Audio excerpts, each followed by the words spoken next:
సాధారణంగా మనము గుడికి వెళ్ళినప్పుడు ప్రసాదాన్ని ప్రత్యేకించి చాలా ఇష్టంగా తింటామండి. మనం ఇంట్లో ఎన్ని ప్రసాదాలు చేసుకున్నా గుడిలో ఇచ్చే ప్రసాదం, దాని రుచి, ఆ భక్తిభావం అందులో ఉంటుందో ఏమో కానీ మాటల్లో చెప్పలేం. అయితే ఈ ప్రసాదాల్లో అన్నవరం ప్రసాదానికి ప్రత్యేకమైన స్థానం ఉంది. మరి అన్నవరం ప్రసాదాన్ని ఎలా తయారు చేసుకోవాలి, దానికి అంటే ఏ విధమైన పదార్థాలు వాడాలి, ఇవన్నీ చెప్పడానికి మనతో పాటు రమగారు రెడీగా ఉన్నారు. గుడిలో దొరికే అన్నవరం యొక్క ప్రసాదాన్ని మీ అందరి కోసం చేసి చూపిస్తారు ఈరోజు రమగారు. నమస్తే రమగారు. నమస్తే జయ. రమగారు, ప్రసాదం ఇంట్లో చేసుకునే దానికన్నా గుడిలో ప్రసాదం అంటే అసలు మాటల్లో చెప్పక్కర్లేదు. మీరు చేసే పులిహోర నాకు చాలా ఇష్టం. ఇక వాటితో పాటు అన్నవరం ప్రసాదం, మనం అన్నవరం ప్రసాదం ఇంట్లో చేసుకోవాలి అని అనుకుంటాం కానీ గుడిలో లాగా ఎవ్వరికీ రాదు. ఎట్టి పరిస్థితుల్లో పొరపాటును కూడా అలాగే ఉంటుంది. సేమ్ టేస్ట్, సేమ్ వాసన అని అనకూడదు. గుడిలో లాంటి ప్రసాదం అలా అది ఎట్లా చేస్తారో కాస్త అటు ఇటుగా దానికి దగ్గరగా అదే గోధుమ రవ్వ. నేను అదే చెప్పాను రమగారు, గుడిలో లాంటి ప్రసాదం అన్నాను. రైట్, ఏంటంటే పదార్థాలు ఏమేం కావాలి చెప్పండి ఒక్కసారి. పదార్థాలు చెప్దాం. గోధుమ రవ్వ, ఈ సాధారణంగా మనం ఉప్మా చేసుకునే రవ్వ కాకుండా కొంచెం బరకగా ఉంటుంది చూడు, పెద్ద రవ్వ, లావు రవ్వ, బన్సీ రవ్వ అంటారు, బరగ్గా ఉండే రవ్వ. అయితే దీనికి ఏంటంటే నెయ్యి, బెల్లము, పంచదార రెండు వేస్తే బాగుంటుంది. ఆ పాకంలాగా వస్తుంది కదా, అది వస్తుంది. అన్నవరంలో అయితే పూర్తి పంచదారే వాడుతున్నారు. ఇటీవల కాలంలోనే నేను అది చూశాను కూడా, పూర్తి పంచదారే వాడుతున్నారు. మనం రెండు వేసుకుందాం. ఒక రంగు వస్తుంది కదా, ముదురు రంగు, ఆ రంగు కోసం రెండు. తర్వాత అన్నవరం ప్రసాదంలో జీడిపప్పు కానీ కిస్మిస్ కానీ వెయ్యరు. వాళ్ళు వేసేది కేవలం ఏలక పొడి మాత్రమే. అందులో ఎక్కడా తగలదు. తిరుపతి లడ్డూల్లో మనకి రకరకాలు తగులుతాయి, ఇవి వెయ్యరనమాట. కాకపోతే మనం ఇళ్లలో చేసుకునేటప్పుడు ప్రసాదం చేసుకుంటున్నామంటే జీడిపప్పు, కిస్మిస్ వేసుకుంటాం. అన్నవరం ప్రసాదం లాగా అనిపిస్తుంది కానీ అలా పూర్తిగా ఏం ఉండదు. మన పద్ధతులు యాడ్ చేసుకోవడం ఎంతో కొంత. అవును, ఇప్పుడు సాధారణంగా పులిహోరో లేకపోతే పూర్ణాలని, గారెలని ఇవి మనకి తెలుసు. అవును, ఏ పండగకైనా చేసేసుకుంటాం. కానీ అన్నవరం ప్రసాదము అనేసరికి కేవలం సత్యనారాయణ వ్రతం రోజునే చేసుకుంటాం. ఇదేంటి చెప్పండి రమ్మగారు ఒకసారి. సింపుల్, రవ్వ కొద్దిగా వేయించుకోవటం. రవ్వ, ఒక గ్లాసు రవ్వకి 3 గ్లాసుల నీళ్లు పోసి రవ్వని బాగా మెత్తగా మృదువుగా అయ్యేదాకా ఉడికించుకోవటము. ఆ ఉడికిన రవ్వలో తొలుతుగా పంచదార పోయటము. పంచదార కరిగిపోయి పాకం వస్తుండగా బెల్లం కూడా వేయటం. పంచదార కరిగాక బెల్లం వేసుకుంటే బాగుంటుంది, మంచి రంగు వస్తుంది. మిగిలిన నెయ్యి వేసేసేయటం. జీడిపప్పు, కిస్మిస్ ముందే వేయించి పెట్టుకుంటాం, అవి ఎత్తి వేసేసుకోవటం. దీనికి ఏంటంటే ఒక్కొక్కళ్ళకి ఒక్కొక్క కొలత. ఒకటికి ముందే అసలు రవ్వ వేయించకుండానే ఎసట్లో పోసేసే పద్ధతి ఒకటి. కొంచెం వేయించిన రవ్వ ఎక్కువ రుచిగా అనిపిస్తుంది. నేను అది ఇది కూడా చేసి చూశాను. వేయిస్తే బాగుంది అనిపిస్తుంది, అందుకని వేయిస్తామన్నమాట. పాకం ఎలాగండి? ముదురు పాకం, ముదురు పాకం అది వచ్చేస్తుంది మనకు, అది జిగురు వస్తుంది బాగా, మనకు కనపడుతుంది. అది కొంచెం అంటుకుంటున్నట్టు ఉంటుంది. ఆ సమయంలో నెయ్యి వేసుకుని దింపేసుకోవాలి. సూపర్. కాకపోతే మనము దీన్ని స్వీట్ డిష్గా చేసుకోము. ఎప్పుడు ప్రసాదం అంటే సత్యనారాయణ వ్రతం చేసుకుంటున్నప్పుడు, ఇంట్లో ఏదైనా వ్రతం ఉంటే, కొంచెం మన కృష్ణుడికి సంబంధించిన పూజలు ఏమైనా ఉన్నప్పుడు కూడా చేసుకోవచ్చు. కొంచెం నెయ్యి వేసి ఏం చేద్దామంటే కాస్త జీడిపప్పులు, కిస్మిస్లు వేయించి పక్కన పెట్టేసుకుందాం ముందు. ఇది వరకు చెక్క లాంటి ప్రసాదం కూడా దొరికేది రమ్మగారు. ఇప్పుడు కూడా దొరుకుతుంది, బంగి ప్రసాదం అంటారు, దొరుకుతుంది. ఇప్పుడు కూడా దొరుకుతుంది. ఇప్పుడు అంటే అది నిలవ ఉండటం కోసం. ఇప్పుడు ఈవెన్ ఇది కూడా ఉంటుంది కానీ ఎక్కువ రోజులు లేదు. ఈ సత్యనారాయణ స్వామి ప్రసాదం ఏంటంటే ఆ వేడి మీదే విస్తరిలో వేసి కట్టేస్తారు కదా, ఆ విస్తరి యొక్క ఘుమఘుమ, ఆ చెట్టు ఆకు తాలూకు ఘుమఘుమ, తర్వాత ఆ వేడి మీదే ప్యాక్ చేయడం వల్ల అదొక డిఫరెంట్ టేస్ట్. అదేంటంటే అది ఒక 4-5 తినేయం మనం ప్రసాదంలాగా. ఒక్క నలకంత పెట్టినా అది అమృతంతో సమానంగా. అవునవును, రుచే వేరుగా ఉంటుంది. రుచే వేరుగా ఉంటుంది. మనం ఇంట్లో చేస్తే ఆ రుచి వస్తుంది అని చెప్పడం మాత్రం అలా జరగదు. ఎవరని చేసినా ఎట్టి పరిస్థితుల్లో కనిపించదు రమ్మగారు. ఏ ప్రసాదం అయినా కూడా చూడండి, ఎంత చేయి తిరిగిన వాళ్ళు చేసినా క్షేత్ర ప్రాధాన్యం ఒకటి ఉంటుంది, క్షేత్రం యొక్క గొప్పతనం. తిరుపతి లడ్డు ఇప్పుడు మనకి ఎన్ని చోట్ల అద్భుతమైన స్వీట్ షాప్స్ ఉన్నాయా, ఎవ్వరికీ ఆ రుచి రాదు. తిరుపతిలో ప్రసాదం అందులోనే ఉంటుంది, క్షేత్రం వల్ల. ఎలా రమ్మగారు ఎందుకని అంటారు అంటే ఆయనకి ముందు నైవేద్యం పెట్టేశాక దానిలోకి ఏదైనా ఒక శక్తి లాంటిది వస్తుందంటారా? అంటే ఇప్పుడు మనం తీసుకునే ప్రసాదాలన్నీ నైవేద్యం పెట్టబడతాయో లేదో తెలియజేయ, కొన్ని పెట్టబడతాయి. ప్రధానమైనది ఏంటంటే ప్లేస్, ఆ ప్రాంతం వల్ల అని నేను నమ్ముతాను. నాకైతే చాలా గట్టిగా ఉద్దేశం ఉంటుంది. అవునవును. ఇప్పుడు తిరుమల వెళ్తామా మనం, నువ్వు ఏ వెంకటేశ్వర స్వామి దేవాలయానికైనా వెళ్ళు, మామూలుగా వెళ్తాం వస్తాం, అర్చన చేయించేసుకుంటాం, నిలబడి చూస్తూ ఉంటాం. అదే నువ్వు తిరుమలలో నువ్వు ఎక్కడ నీ దృష్టి పెడితే నీ దృష్టి అక్కడే అయిపోతుంది. స్వామిని పైకి కిందకి మనం చూడగలమా? అసలు చూడడం ఏంటి, చూసి వచ్చిన తర్వాత ఏం చూసావో చెప్పు అంటే కళ్ళు మిరుమిట్లు గొలుపుతుంటాయి. క్షేత్రంలో ఉంది అది. అవును అవును. కాబట్టి ప్రసాదాలు కూడా అంతే. జస్ట్ మనం ఒక పదార్థం ఇటు చేసుకుంటాం. సత్యనారాయణ వ్రతం అప్పుడు చేసుకుంటే ఇది కూడా చూడు 2-3 గ్లాసులు కేజీలు చెయ్యం, కొద్దిగా చేసుకుంటాం. 1 కేజీ బాబు. అన్నవరం ఏమన్నా వెళ్ళారండి ఈ మధ్యలో? చాలా రోజులు వెళ్ళాను, ఒక 3 ఏళ్ళు అయినట్టుంది. ఇదే పరిస్థితుల వల్ల వెళ్ళలేకపోతున్నాం ఎక్కడికి. పరిస్థితుల వల్ల వెళ్ళలేకపోతున్నాం, అవన్నీ మరి ఇబ్బందులుగా ఉన్నాయి కదా. అక్కడ సామూహికంగా వ్రతం చేయించుతారు కదండి, సత్యనారాయణ వ్రతాలు చేయించుకుంటారు కదా, చేసుకోవచ్చు మనం కూడా. మనకి ఇప్పుడు చాలా దేవాలయాల్లో ఆ ఫెసిలిటీ కనపడుతూ ఉంటుంది. అవును. అన్నవరంలో మనం క్షేత్రంలో చేసుకున్న సంతోషం వేరు కదా. మనం మామూలుగా పెళ్ళిళ్ళప్పుడు అప్పుడు మొక్కుంటాం, పెళ్ళిళ్ళకి పెళ్ళి అయ్యాక. పెళ్ళి అయితే మాత్రం ఖచ్చితంగా అన్నవరం వెళ్ళొస్తాం అనేది ఒక మొక్కు ఉంటుంది మనకి. అట్లా అలవాటు చేసుకున్నాం బాగా. అవును. రవ్వ ఇచ్చేసి చెప్తా,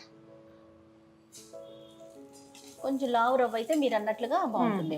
దీన్ని బాగా సన్నటి మంట మీద నిదానంగా వేయించాలి. ఇది ప్రసాదం ఏంటంటే గబగబా రవకేసరిలాగా టకటకలాడించడానికి మాత్రం కుదరదు, కొంచెం తాపీగా చేసుకోవాలి.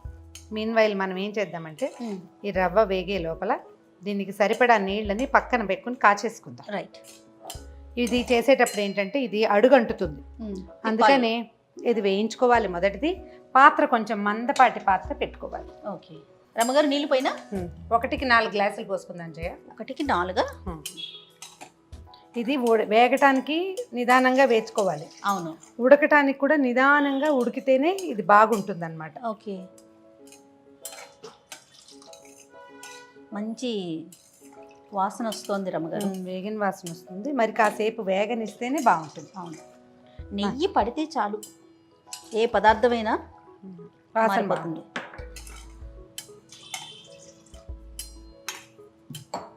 స్టవ్ ఆన్ చేసి తక్కువ చేయనండి, పర్వాలేదా? పర్వాలేదు. పూర్తిగా వేగిపోయింది చూసావా, మంచి బ్రౌన్ కలర్ వచ్చింది. అవునవును. స్టవ్ ఆపేసేద్దాం. మనమేమో ఆ గిన్నె పెట్టుకున్నాం కదా, ఏం చేద్దామంటే ఆ గిన్నెని దీని మీదకి షిఫ్ట్ చేసుకుందాం. ఓకే. ఒక్క నిమిషం దీన్ని వెలిగిస్తాను, ఎందుకంటే ఆ స్టవ్ పెద్దది కదా. అవునవును. మనం నీళ్లు కాచడం కోసం పెట్టుకున్నాము. ఓకే.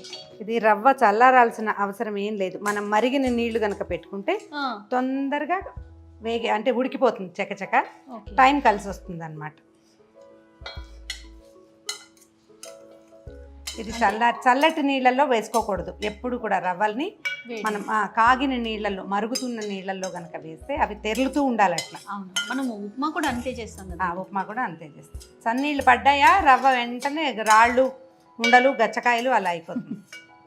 దీన్ని కనీసం ఒక 10-12 నిమిషాల పాటు ఉడకనివ్వాలి. మనం 1కి 4 నీళ్ళు పోసాము, అదంతా రవ్వ పీల్చుకుని బాగా మెత్తగా అయ్యేదాకా దీన్ని వదిలిపెట్టేసేయాలి. ఓ చిన్న మూత ఏదైనా పెట్టి, దీన్ని మనం ఎందుకు పెట్టుకున్నాం, అడుగు మంద ఉన్న గిన్నె, నిదానంగా ఉడకటానికి అండ్ అడుగంటకుండా ఉంటుంది. మధ్యలో 1-2 సార్లు కదిపితే సరిపోతుంది.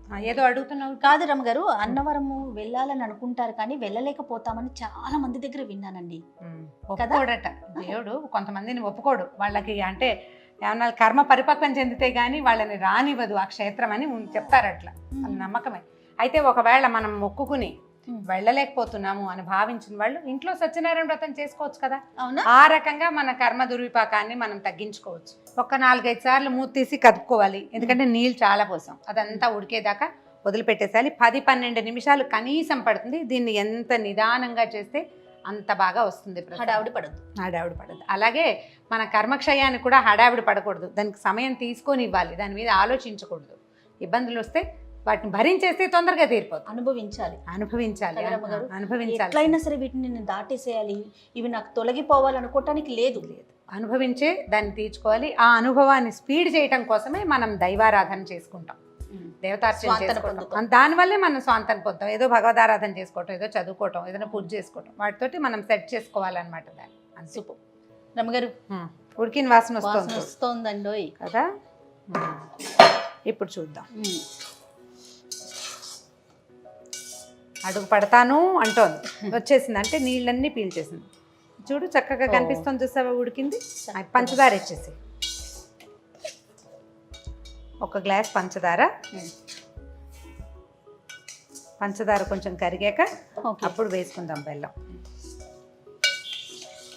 పంచదార పాకం 2 నిమిషాల్లో వచ్చేస్తుంది, ఎందుకంటే ఇది వేడిగా ఉంది కదా. కరిగిపోతుంది. ఇప్పుడు దాకా చిక్కగా ఉన్నట్టుందా, ఇప్పుడు పంచదార వేసేసరికి పలచబడిపోయింది. మనం ఇలాంటివి చేసుకునేటప్పుడు ఈ పాత్రలు వాడుకోవాలి. ఇత్తడి గిన్నెలు. ఇంకోటి ఏంటంటే రకరకాలు వండుతాం మనం మూకుళ్ళల్లో వాటిలలో. ఇప్పుడు నా బొట్టి వాళ్ళకి అయితే అన్ని రకాలు వండుతాం కదా, ప్రసాదం కోసం అని ప్రత్యేకంగా కొన్ని పాత్రలు ఉంచుకోవాలి. అన్నం వండుకునే గిన్నె, ఇది అన్నం వండుకునే గిన్నె, అవును, దాంట్లో చేసుకుంటే బాగుంటుంది. ప్రసాదం చేసుకోవడానికి ప్రత్యేకంగా పాత్రలు, అది కలుపుకోవటానికి, అది దేవుడి దగ్గర పెట్టడానికి అట్లా ప్రత్యేకంగా కొన్ని అట్ట పెట్టుకుంటే బాగుంటుంది. మనం ఏమి ఎంగేజ్ చేసినవి రకరకాల పదార్థాలు బయట నుంచి తెచ్చినవి చాలా రకాలు పెడతాం కదా, అవి పెట్టినవి కాకుండా కొంచెం పవిత్రంగా, మళ్ళీ ప్రతిసారి కొత్త వస్తువు ఎలా కొంటాం కదా, అందుకని పాతకాలపు ఇత్తడి గిన్నెలు అవి ఉంటే చక్కగా అటక మించి దించి వాటిని ప్రసాదం చేయడానికి వాడుకోండి. ఇత్తడి పాత్రలో వండిన పదార్థం నిదానంగా ఉడుకుతుంది, చాలా స్లోగా అండ్ ఈవెన్గా మంట అందుతుంది. ఇప్పుడు స్టీల్ది పెట్టామనుకో ఓ పక్కన మాడుతుంది, ఓ పక్కన ఉడకనట్టుగా ఉంటుంది. దీంట్లో అట్లా ఉండదు, మొత్తం మంట సమానంగా అందుతుంది అన్నమాట. అందులో పాకం వచ్చేస్తుంది, క్షణంలో వచ్చేస్తుంది పంచదార. ఇప్పుడు బెల్లం వేసేద్దాం జయ. నా ప్లాన్ ఎలా అంటే ఒక గ్లాసు రవ్వకి ఒక గ్లాసు పంచదార, ఒక 3/4 గ్లాసు బెల్లం. ఈ బెల్లం వేస్తే కొంచెం తగ్గించాను, గ్లాస్ పూర్తిగా వేయకుండా బెల్లం వేస్తే దీని రంగు బాగా అందంగా వస్తుంది, ముదురు రంగు వస్తుంది అన్నమాట. ఓకే, మొత్తం బెల్లం కూడా చేసుకోవచ్చు, మన ప్లాన్ మన అలవాటుని బట్టి. నాకు పంచదార వేస్తే ఎక్కువ బాగుంది అనిపిస్తుంది. దీన్ని కూడా సిమ్లో చక్కగా అట్లా ఉడకనివ్వాలి. ఈ బెల్లము పంచదార కలిసి ఒక రంగు మారి చిన్న ముదురు రంగు వస్తుంది. నీకు దేవాలయంలో ప్రసాదం ఏంటంటే అక్కడ ఉండేటువంటి పాత్రలు, ఆ కింద ఉన్నటువంటి మంట, వాటన్నిటి వల్ల ముదురు బాగా ఎక్కువ ముదురు రంగు వస్తుంది. మనకు అంత ముదురు రంగు రాదు, మన పొయ్యిలో అంత హీట్ కూడా ఉండదు. అవునవును, కొంచెం కలర్ చేంజ్ ఉంటుంది, కాస్త ముదురు రంగు వస్తుంది అనమాట. అక్కడ భారీ ఎత్తున చేస్తారు కదా, భారీ ఎత్తున చేస్తారు. ఇప్పుడు మెషినరీ కూడా వచ్చింది, అంతా టెక్నాలజీ వాడుతున్నారు. ఇది వరకు వేడి ఆ సెగలు పొగలలో దాన్ని ఇట్లా కదుపుతూ అసలు ప్రసాదం చేసేవాళ్ళు కాలిపోయినట్టు ఉడికిపోయినట్టు ఉండేది పాపం. ఇప్పుడు పాతకాలం పద్ధతులు కట్టెల పొయ్యి కూడా. ఇప్పుడు ఏంటంటే కొంచెం పద్ధతులు మార్చుకున్నారు కదా, దాని అంతా అది స్విచ్ చేస్తే ఈ మెషిన్లో వరుసగా కింద నుంచి రవ్వ వచ్చేస్తుంది. కానీ నాకు జ్ఞాపకం ఉండి అన్నవరం ప్రసాదాన్ని వేయించరు, రవ్వ వేపరు. రవ్వ వేగే రవ్వ కాదు, పచ్చి రవ్వే పోస్తారు. అదే నీళ్లు కలపళ్ళాడుతున్న నీళ్ళలో రవ్వ పోసేస్తారనమాట. అక్కడ పద్ధతి అది.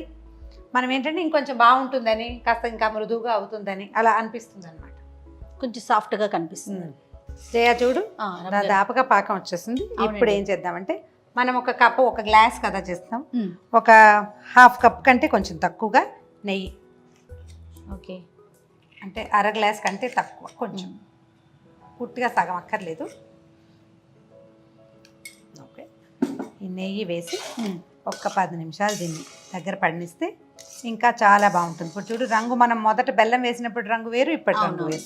దీన్ని నల్లగా చేయాలని భావించద్దు, ప్రసాదం ఇలా ఉంటేనే బాగుంటుంది. జ్ఞాపకం పెట్టుకుని మనం ఏం చేయాలంటే అడుగు మందం ఉన్న గిన్నెని మాత్రం ప్రిఫర్ చేయండి. అప్పుడు ఏమవుతుందంటే మాడకుండా ఉంటుంది. దీనికి 3 పోసే కొలత కూడా ఒకటి ఉంది, 1కి 3 కూడా పోయచ్చు. 1కి 3 పోస్తే నాకు మళ్ళీ మీరు తాపీగా నుంచోలేరు, దగ్గర పడేసరికి టెన్షన్గా ఉంటుంది, అడుగంటిపోయింది అని. అడుగంటితే పర్ఫెక్ట్ మాడిన రుచి వచ్చేస్తుంది. మాడనివ్వకుండా చేయాలంటే 4 నీళ్లు పోస్తే, ఒకసారి చేసి చూడండి మీకు ఆ తేడా తెలుస్తుంది. ఇదేంటంటే ఇప్పుడు చల్లారితే, ఇప్పుడు పలచగా కొంచెం అలా ఉంది కదా, ముక్కలు పడుతుంది చూడు, పాకం వస్తుంది చూసావా అందులో నుంచి, అది మనకి చక్కగా దగ్గర పడి చిన్న అట్లా ముద్ద చేయటానికి వీలుగా వచ్చేస్తుంది. టంగుమని గట్టిగా అవ్వదు, స్పూన్తో ముక్క ఇట్లా కేక్ ముక్కలాగా రావటం కాకుండా హల్వా ఎలా వస్తుందో అట్లా వస్తుంది, పెట్టడానికి ఉంటుందేమో. ఇందులో చివరికి మనం నెయ్యి వేసాక కొంచెం కదిపితే, మనం 4 నీళ్లు పోయటం వల్ల వచ్చే అడ్వాంటేజ్ ఏంటంటే ఎక్కువ కలపక్కర్లేదు, టెన్షన్ లేదు. అవునవును, గిన్నె మందపాటి గిన్నె అయితే ఇంకా అసలు టెన్షన్ ఉండదు. జీడిపప్పులు, తర్వాత ఏలక పొడి ధారాళంగా వేస్తారా? అంటే ధారాళంగా వేయను, ఒక 3/4 స్పూన్ వేస్తాను అంతే. రమ్మగారు, సందర్భం కాదు కానీ మీరు ఎలా క్లీన్ చేస్తారండి, ఎలా తోముతారు, దేంతో తెల్లగా రావాలంటే? సబీనా లాంటి దాంతో. సబీనా, చింతపండు లాంటివి చింతపండు పెడతాం, చింతపండు పెడతాను. అంటే పొద్దున మనం చారు పెట్టుకుని చింతపండు రసం చేసింది అవన్నీ చింతపండులు ఉంటాయి కదా, ఆ రద్దుని కొంచెం మన నానిపోయిన తర్వాత మనం పులుసు పిసికేసాక మిగులుతుంది కదా, అది కొంచెం పక్క పెడితే కొద్దిగా ఉప్పు అద్ది కనుక తోమేస్తే చక్కగా ఇట్లా మళ్ళీ బంగారు రంగులో కళ్ళుప్పు పెట్టి తోమేసుకుంటే వస్తుంది. జయ రెడీ రెడీ అయిపోయింది. చూడు ఇది నీకు ఇట్లాంటి పాకం. అది చూడు, మనం అది పడుతుంటే ఒక ధార వస్తుంది చూస్తే తీగలాగా వస్తుంది వస్తుంది. ఆ పాకం, ఆ కన్సిస్టెన్సీ వస్తే తీసేసుకోవచ్చు. ఇప్పుడు ఇది మనం కదుపుతుంటే గిన్నెకి అడుగున అంటకుండా పాత్రలోంచి అలాగా బయటకు వచ్చేయాలి. తీయని వాసన అనిపిస్తుంది రమ్మగారు. మరి బెల్లం పంచదార రెండు వేశారు కదా, ఎన్ని పడి సత్యనారాయణ స్వామి వచ్చేసాడు, సిద్ధంగా ఉన్నాడు అనిపిస్తుంది. దీన్ని ఏంటంటే మనం నైవేద్యం పెట్టుకునేటప్పుడు ఏం చేయాలి, గిన్నెలోంచి ఈ పాత్రతోటే కాకుండా మనం ఎక్కువ చేసామనుకో ఇంకా ఆ పాత్రతోటే పెడతారు.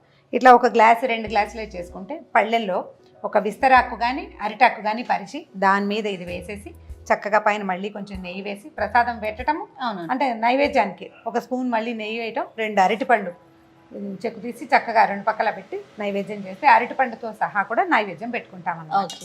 రెడీ చేయ మనకు కావాల్సిన పర్ఫెక్ట్ కన్సిస్టెన్సీ వచ్చేసింది. అవునండి. పళ్ళెంలో పెట్టుకుందామా? పళ్ళెం కాదండి, ఇందాక మీరు ఏం చెప్పారు, అరిటాకు కానీ అన్నారు కదా, అందుకని అరిటాకు ప్రత్యేకించి ఇప్పుడు మళ్ళీ పంపించి మరీ తెప్పించాను. సరే, ఖచ్చితంగా ఆ ఫీల్ రావాలని. మీరు వేడి వేడి అన్నం కానీ ప్రసాదం కానీ అరిటాకులో వడ్డించుకుని తినండి. దాని రుచి, దాని వాసన, అది ఇచ్చే సంతోషం, భోజనం చేసిన తృప్తి ఇంక ఏ పదార్థము ఇవ్వదు మీకు. సంతోషం భలే ఉంటుంది. మంచి మాట చెప్పారు మీరు. అన్నం తినటం ఎందుకు జయ? ఆత్మానందం కోసం కదా. ఏదో తినేస్తాం టైం బీయింగ్ మనం. అయితే ఎప్పుడైనా ఒకసారి ఇలాంటి ఆత్మానందాన్ని పొందాలి ఎవరైనాను. అవును. చూడు మనం ఎంత చేసాం, 1 గ్లాసు ఎంత ప్రసాదం అయింది. ఓ సత్యనారాయణ వ్రతం ఒక 15-20 మందికి తలా ఒక ప్రసాదాన్ని మనం అంటే స్వీట్ డిష్గా భావించాం కదా. అవునవును. కరెక్ట్గా మనకు కావాల్సినంత తలా కాస్త చెంచా ప్రసాదం తింటే తృప్తిగా ఉంటుంది. సరేనా రమ్మగారు? 1 స్పూన్ నెయ్యి మన సిగ్నేచర్ అనమాట. ఆ వేడికి అదే మీద నిదానంగా కరిగిపోతుంది. ఇదిగో నీ కమ్మని సత్యనారాయణ స్వామి ప్రసాదం అరిటాకులో.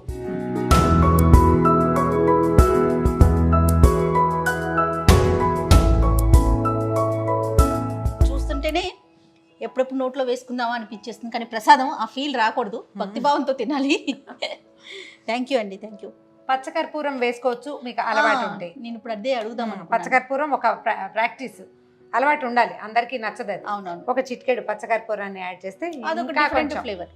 ఇంకా కొంచెం అంటే దేవాలయపు భావన హెచ్చుగా వస్తుంది దాంతో. అన్నవరం సత్యనారాయణ స్వామి వారి ప్రసాదం ఎంత సింపుల్ కదా, చేసుకోవటము సులుభే, అలానే టేస్ట్ కూడా చాలా బాగుంటుంది. డెఫినెట్గా మీరంతా కూడా ట్రై చేయండి.